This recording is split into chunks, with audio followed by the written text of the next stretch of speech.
Welcome back to Alabama Live on this Friday. Having a great show. A lot of food, too. It's perfect for this Friday.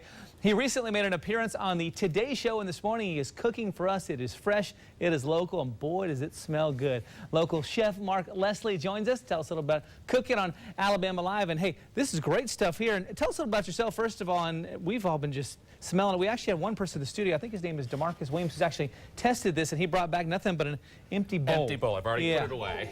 Yeah. He made it quit, that food. He said it was delicious, so we can't wait to try that as well. But Mark, tell us a little about yourself. Well, I started off in theater. Now I'm kind of moving towards food. I was cooking on the Today Show. I'm really trying to inspire people to cook fresh, buy local, and really get in the kitchen and cook. No one's ever going to brag that, oh, my dad could use the microwave and that's how we ate growing up. Yeah. You really want to get back. And today, especially all the talk about health foods and healthy eating, in 2012, it's the year of Alabama food. We really want to get back into the kitchen and cook, and this is a really simple, easy way to do that. I think, too, you can prove that healthy might take some time, but it can be very good at the end result. I think people always think that it takes too much time to cook, but if you get in the car, drive across town, sit down at a restaurant, it takes you a half hour before you even get your meal. Right. You can make this soup that I'm going to make for you today in 40 minutes, so you have an extra 10 minutes. I think it's worth, you know, that extra time to actually cook something healthy.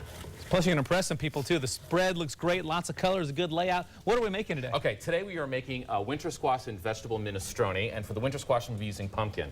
In the pot, I've got potatoes and onions already going, a little bit of extra virgin olive oil. I'm going to add in the pumpkin. I think in America, lots of times people don't know or don't think of using pumpkin to cook with, and let me show you how you do that. I don't think I've Go ahead and take the stem out, and you're going to gut the pumpkin. Sounds good. And you'll take a knife and you'll just cut it. What you really want to do is cut it down to a manageable size so that you can take the skin off. And you're going to just take a knife and you're going to just go around and cut the skin off of the pumpkin. That's unedible, obviously. You can't really use a vegetable peeler on this because the skin is so thick. I'm going to pull that off to the side. And now you just cut it and cut it into smaller kind of bite-sized chunks. And that is what goes into the potatoes with the onions. You're going to let this cook for just a little bit. You do want to get a little color on the potatoes and the pumpkin. You're going to add some salt. I'm curious to see what that pumpkin is going to taste like. It's going to be really good. It's sweet. It's got some great fiber into it, so you don't have to put the stuff in a glass of water. Just eat your food. You'll get fiber. Some pepper.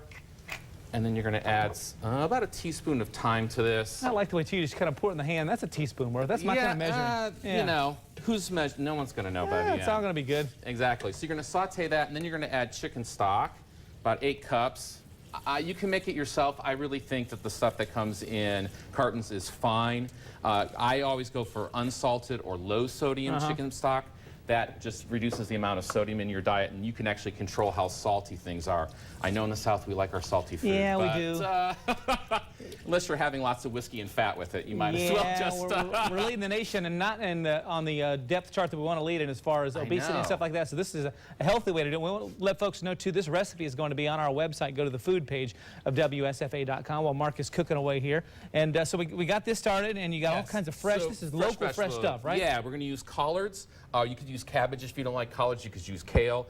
2 tomatoes, beans, cannellini beans, which are Italian white kidney beans, and zucchini. And you're going to throw that in, and I'm going to probably throw it all over the counter. That's all right. That's right. That's what we got DeMarcus for. He got his free bowl of soup already.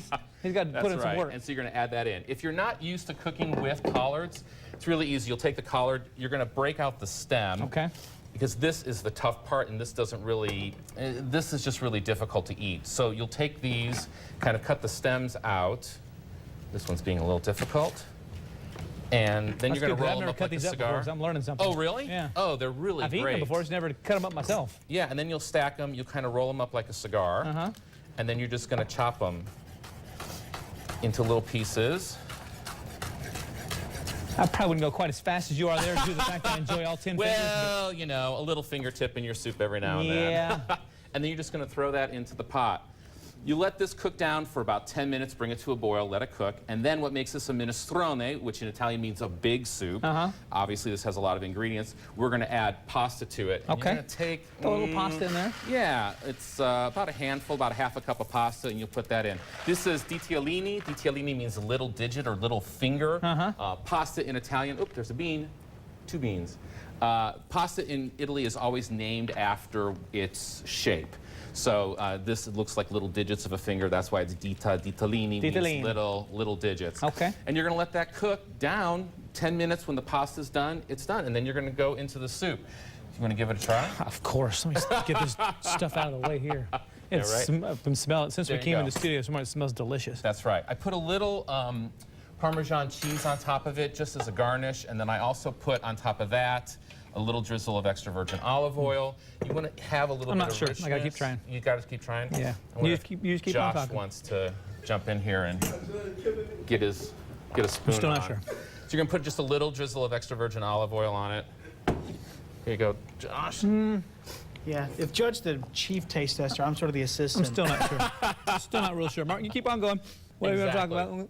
So that's a great way to eat soup. I mean, this is something you can make over the weekend. You can make it for your That's family. You can. Hearty, too. Yeah, hearty. will fill you up. You can make this, it'll serve like 10 people. If it's just a couple of you in the house, go ahead and make this soup.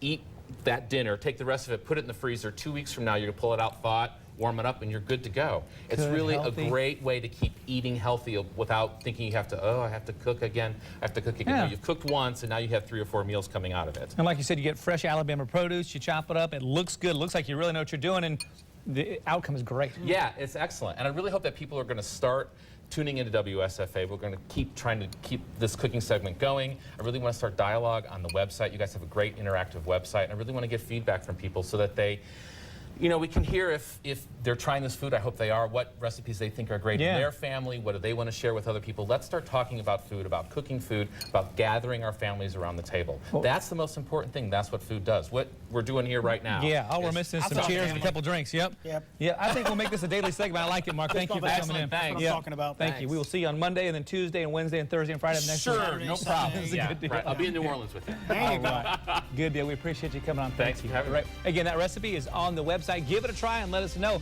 I'm sure you will enjoy it. We're going to enjoy it during the break. Before we head to break, though, check out Meals and Deals. You can find that by going to WSFA.com.